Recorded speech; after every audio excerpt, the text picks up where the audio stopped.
যিহে গৰম পেলাইছে কাম বন শেষ কৰি আৰু চাগু কেইটামান তিয়াই থৈছিলোঁ কল গাখীৰৰ সৈতে ধুনীয়াকৈ ব্ৰেকফাষ্টটো কৰি ল'লোঁ পেটটো একেবাৰে ঠাণ্ডা পেলাই দিলে বাবাকে জালত মাছ কেইটামান পাইছিলে কৈছে ভেবেলী নৰসিংহৰে জোল অকণ বনাই দিয়া বুলি কৈছে বাৰী চুকলৈ আহিলোঁ আমাৰ ভেবেলী জোপা দেখিছেনে কি ধুনীয়াকৈ হৈ আছে তাৰে মুঠি ছিঙি ল'লোঁ নৰসিংহ পাত কেইটামানো ছিঙি ল'লোঁ আজি কঁঠাল গুটিৰে বনাওঁ এতিয়া এইখিনি ধুই পখালি চাফা কৰি লওঁ আৰু মাছ কেইটা বাছি কুচি ল'লোঁ আৰু কঁঠাল গুটিকেইটা বাকলি গুচাই ধুনীয়াকৈ আলু এটাৰ সৈতে বইল কৰি ল'ম আদা নহৰুকণ বাকলি গুচাই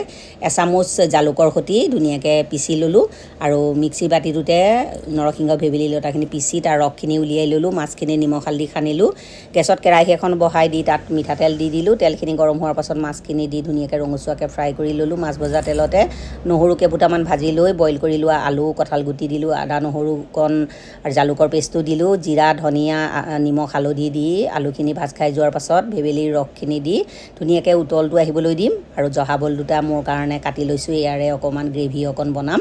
আৰু ইফালে তৰকাৰীখিনি ধুনীয়াকৈ উতলি গ'ল ভজা মাছকেইটা দিলোঁ 3টা কেঁচা জলকীয়াও ভাঙি দি দিছোঁ আৰু ঢাকনাখন মাৰি ল' ফ্লেমত 10 মিনিটমান উতলাই ল'ম ইফালে কঁঠাল গুটি কেইটামান বইল কৰা আছিলে তাৰে বাকলি গুচাই ল'লোঁ আৰু সৰু কেৰাহী এটাত তেল ৰিফাইন গৰম কৰি তাতে পাঁচফোৰণ ফুটাই দিলোঁ আৰু